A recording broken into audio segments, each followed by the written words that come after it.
Welcome to the official YouTube channel of Countryside Cyber Cafe Tamnali. Press subscribe button and bell icon to get all the new notifications of videos. Hello friends, तो आज की video में हम आपको बताएंगे कि हिम्मत सिंह ने जो कल लाइव आए थे 5 बजे के टाइमिंग में, उन्होंने क्या कहा है, सीईटी के बारे में क्या क्या इन्फॉर्मेशन दी है। जानने के लिए जुड़े रहिए हमारे चैनल के साथ। सीईटी के बारे में ये जानने के लिए आप वीडियो को एंड तक देखिए। सबसे पहले तो आपका जो एडमिट कार्ड है आप उसको ध्यान से पढ़ें और उस पे एक लाइन मेंशन की है हमने कि कलर्ड प्रिंट आउट होगा। एडमिट कार्ड के साथ साथ आप अपना कोई भी आईडी प्रूफ जैसे कि Aadhaar card, driving licence, voter ID, passport और इसके अलावा भी अगर कोई पहचान पत्र है, गवर्नमेंट आईडी प्रूफ है, आप ले जा सकते हैं। आप कोई भी मोबाइल फोन, कोई भी इलेक्ट्रॉनिक गैजेट्स आप लेके ना जाएं। इसके बाद जैसे ही आप क्लास में एंटर करेंगे एग्जामिनेशन रूम्स में, तो आपको बुकलेट्स दी जाएंगी। तो जैसे ही आप बुकलेट लेंगे, आप अपना क्वेश्चन बुकलेट और ओएमआर सीट दोनों को मैच कर ले, वो सेम होने चाहिए। इस बार जिस भी बच्चों ने पहले एग्जाम दिए हुए हैं एचएसएससी की तरफ से, तो पहले name, father name, roll number सब कुछ ओएमआर पे मेंशन होता था। इस बार मेंशन नहीं होगा। आपको roll number, name, father name, mother name का वहां पे कॉलम होगा, बिल्कुल क्लियरली आप लोगों को वो फिल करना है। रोल नंबर फिल करते टाइम, मेंशन करते टाइम और सर्कल करते टाइम रोल नंबर आपको लिखना भी पड़ेगा और सर्कल भी करना पड़ेगा। आप अपनी कोई भी पेन, पेंसिल कमीशन में अलाउड नहीं है, वो ना लेके जाए। आपके पास ओएमआर सीट के साथ एक ओरिजिनल ओएमआर सीट होगा, एक कैंडिडेट कॉपी होगी, एक कमीशन कॉपी होगी। तो 3 सेट का ओएमआर सीट का 3 पेपर होंगे। ओएमआर सीट आपको कमीशन में भेजनी है, कमीशन कॉपी भी कमीशन में आएगी, कैंडिडेट कॉपी आप ले जा सकते हैं।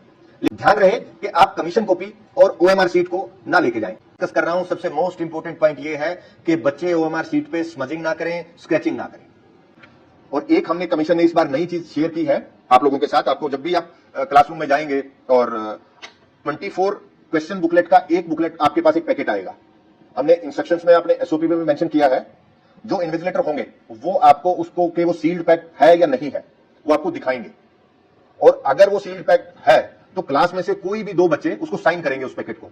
वो अपना नाम, अपना रोल नंबर और अपना मोबाइल नंबर उस पर मेंशन करेंगे। बहुत बच्चों ने हमसे पूछा है कि एग्जाम का पैटर्न क्या होगा। 25% जो सिलेबस है वो हरियाणा से होगा, जिसमें हरियाणा की जीके, हिस्ट्री सभी हरियाणा से रिलेटेड 25% होगा और 75% अदर सब्जेक्ट से आएगा। इसमें कंप्यूटर इंक्लूडेड है, included in 75% of the marks. OSC, DSC, OBC, EWS, in candidate categories के कैंडिडेट जो हैं उनका करेक्शन पोर्टल के रिगार्डिंग क्वेश्चन था। एग्जाम होने के बाद और रिजल्ट डिक्लेरेशन से पहले आप सभी लोगों को मौका दिया जाएगा, आप उसमें अपना जो कैटेगरी है वो चेंज कर सकते हैं। ये आप ध्यान रखें। आपका पीडब्ल्यूडी सर्टिफिकेट, आपकी अंडरटेकिंग, स्क्राइब की अंडरटेकिंग और आपके आईडी प्रूफ और स्क्राइब की आईडी प्रूफ वो लेके जाएं। अब एक क्वेश्चन है रिजल्ट्स के रिगार्डिंग।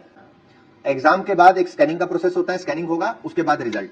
लेकिन हमें आप लोगों को करेक्शन पोर्टल के लिए भी टाइम देना है as per the statement given by the advocate general in the high court. उसके अकॉर्डिंगली करेक्शन पोर्टल कंप्लीट करने के बाद इमीडिएटली रिजल्ट डिक्लेयर कर दिया जाएगा कि हमने 2 फॉर्म फिल किए हैं। जिन बच्चों ने 2 फॉर्म फिल किए हैं ओल्ड सीईटी से और न्यू सीईटी नंबर से, हम उनको टाइम देंगे करेक्शन पोर्टल के टाइम पे, वो अपने दोनों रजिस्ट्रेशन नंबर को मर्ज कर लें। बिल्कुल खत्म नहीं होगा। Date of result of the last CET आप वो ध्यान रखें, 3 साल के लिए वैलिड है और वो आपकी सीईटी पॉलिसी में ही मेंशन है। कुछ बच्चों का क्वेश्चन बुकलेट जमा करवाने के रिगार्डिंग भी आया है कि क्वेश्चन पेपर को जमा करवाएं। इसके लिए हम डिस्कस करेंगे, हमारी नॉलेज में है और आपको एग्जाम से पहले इसके रिगार्डिंग कोई ना कोई डिसीजन जो होगा आपको इंटीमेट कर देंगे। एक क्वेश्चन आया कि क्या सीईटी हर साल होगा? सीईटी की पॉलिसी के अकॉर्डिंगली ही वो होगा, मैं इस पे कमेंट नहीं कर पाऊंगा। और टाइम टू टाइम जब भी स्टेट का, गवर्नमेंट का आदेश आएगा तो उसके अकॉर्डिंगली ही करेंगे, जैसा जैसा रिक्वायरमेंट होगा उसके अकॉर्डिंगली। नाम गलत हो गया है तो आपको करेक्शन का टाइम देंगे, उस करेक्शन टाइम में आप उसको ठीक करा लें। कुछ बच्चों के सिग्नेचर और फोटो का भी इशू है, फोटो की जगह सिग्नेचर है और सिग्नेचर की जगह फोटो है। तो उसके लिए आप अपने आईडी प्रूफ लेके जाएं सेंटर पे और वहां पे जो सेंटर सुप्रीडेंट है और एचएसएससी रिप्रेजेंटेटिव है उनसे बात करें, वो आपको अलो करेंगे। कोई स्पेशल प्रोविजन होगा तो वो कमीशन हेडक्वार्टर में कॉन्टेक्ट करेंगे। इसके लिए जब मैंने ओथ लिया था तो फर्स्ट डे भी मेरा प्लान था कि एनुअल कैलेंडर होना चाहिए। हमने चीफ सेक्रेटरी ऑफिस को लिख दिया है, उस पर मीटिंग्स चल रही है, जल्दी ही इस पे कुछ पॉजिटिव होगा। कुछ एक क्वेरी आई है कि जो बच्चे जॉब लग गए हैं और उनका सीईटी स्कोर वैलिड होगा क्या? सीईटी पॉलिसी में बिल्कुल साफ लिखा हुआ है कि सीईटी स्कोर आपका 3 साल के लिए वैलिड है। क्या जनरल कैंडिडेट को प्री और मेंस दोनों की मेरिट क्वालिफाई करनी होगी? सभी कैंडिडेट्स के लिए, ये सिर्फ जनरल के लिए नहीं है, दोनों के लिए है।